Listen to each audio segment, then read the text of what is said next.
Olá! Hoje a gente vai falar sobre personalidade, especificamente sobre o modelo Big Five, que é o modelo dos 5 grandes fatores. Isso tem caído cada vez mais frequente nas provas de concurso e residência, porque esse modelo de personalidade também tem se tornado cada vez mais popular. Vamos entender um pouco mais sobre ele.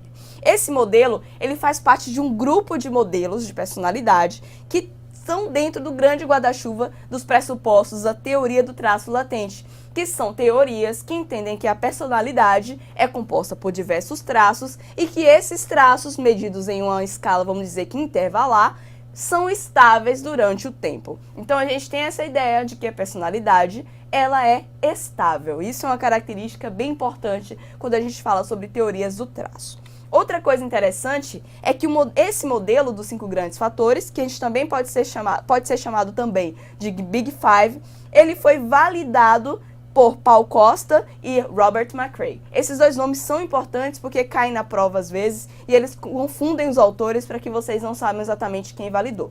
Quem validou quantitativamente o modelo foram esses dois autores. E essa estrutura de 5 grandes fatores, elas foram confirmadas em diversas culturas diferentes e por isso que o modelo se tornou tão popular, porque é um modelo que é transcultural. E isso é interessante para a gente, para fazer pesquisas culturais diferentes, poder comparar países. Então, ter um modelo estável nesse sentido nos dá essa possibilidade de pesquisa, o que é excelente para a nossa área de psicologia, né?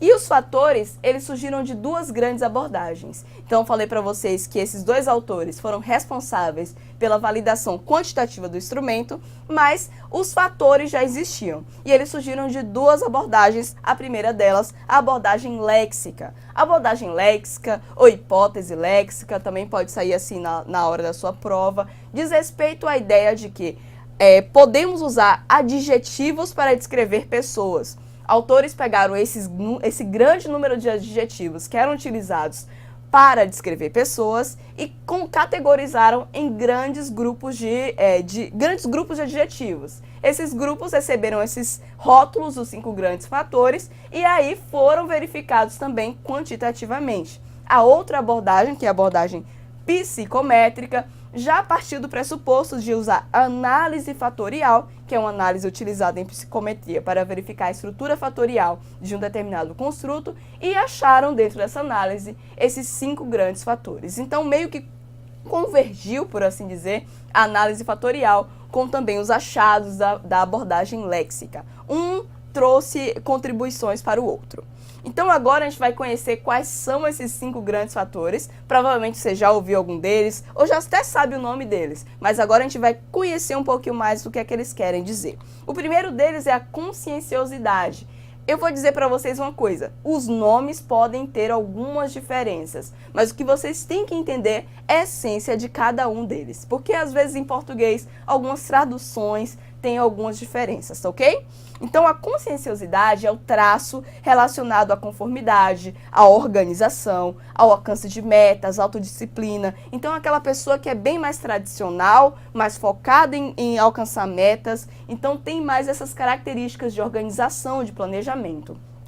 Quando a gente fala de extroversão, que é um nome até mais popular, mas as pessoas conhecem, a gente entende esse traço mais associado à assertividade, à sociabilidade, a ter alguns traços de liderança e também à autoconfiança. Isso é bem forte nas pessoas que têm um traço alto de extroversão. E pensem uma coisa interessante também, os traços eles têm 2 lados, então você tem como ser alto em extroversão e baixo em conscienciosidade e por assim diante. Existem inúmeras combinações e essas combinações emergem também características psicológicas diferentes. No caso do neuroticismo, a gente tem aí uma pessoa que tem um pouco de instabilidade emocional. Eu estou falando aqui se a pessoa tiver os níveis altos nesses traços, ok? Então é uma pessoa mais vulnerável ao estresse e também à ansiedade. Já o traço de abertura, que também pode ser chamado em algumas traduções de abertura à experiência, ela já se relaciona à intelectualidade, à criatividade e também à ideia de que essas pessoas têm uma tendência maior a explorar os seus interesses, os seus gostos, as suas paixões pessoais. Então é uma característica mais voltada para pessoas que têm um pouco de inteligência, um número maior de QI, né? Já fizeram algumas associações desse traço com inteligência, por isso que tem essa tendência à intelectualidade.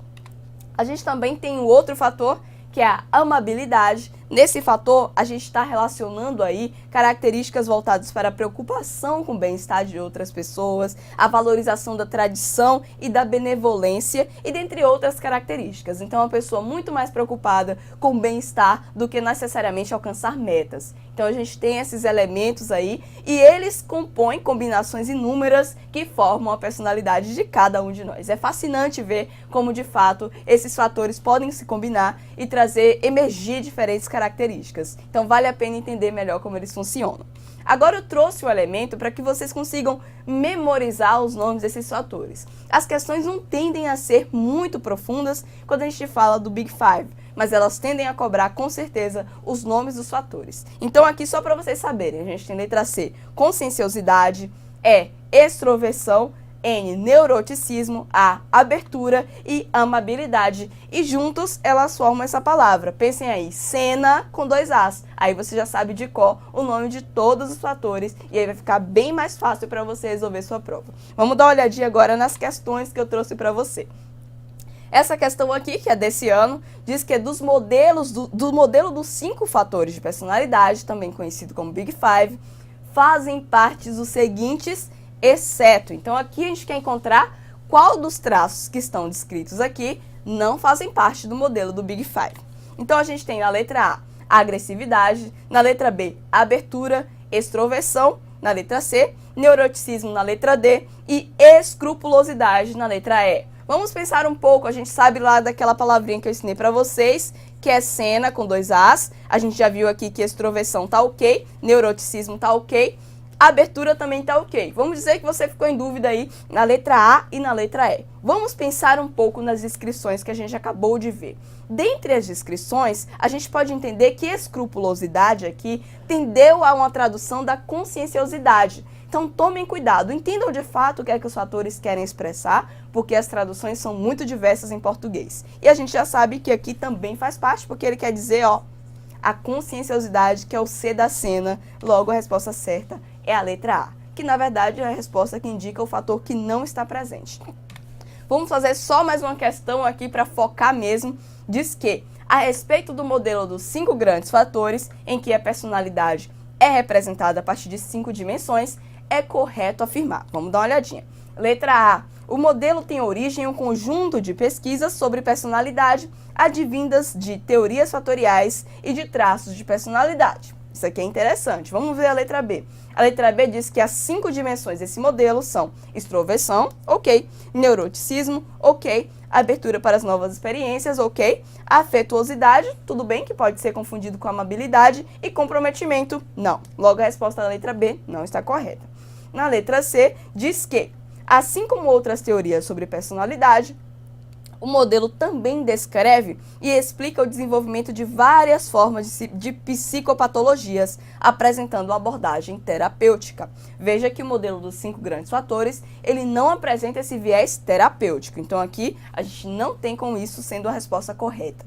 Na letra D diz que o modelo foi baseado na hipótese lexical, tudo bem até aí, e no trabalho terapêutico intensivo com indivíduos. Não, nessa parte aqui a gente já começa a ter essa alternativa como errado. Ele foi baseado na hipótese lexical, mas não nesse trabalho terapêutico intensivo. Na letra E, já diz que no modelo, o funcionamento psicológico ocorre em diferentes níveis de consciência e essa nomenclatura a respeito da consciência não faz parte das descrições do modelo. Então a gente já vê aqui que a resposta certa é a letra A, que diz claramente que o modelo tem origem em um conjunto de pesquisas, que foi o que eu falei para vocês, as pesquisas tanto da abordagem léxica quanto da abordagem psicométrica, sobre a personalidade, que fala basicamente da ideia de que a gente tem das teorias fatoriais, que são aquelas teorias do traço, e que os traços de personalidade têm essa característica mais estável. Espero que você tenha acertado aí em casa. Qualquer dúvida é só deixar para mim. Tchau!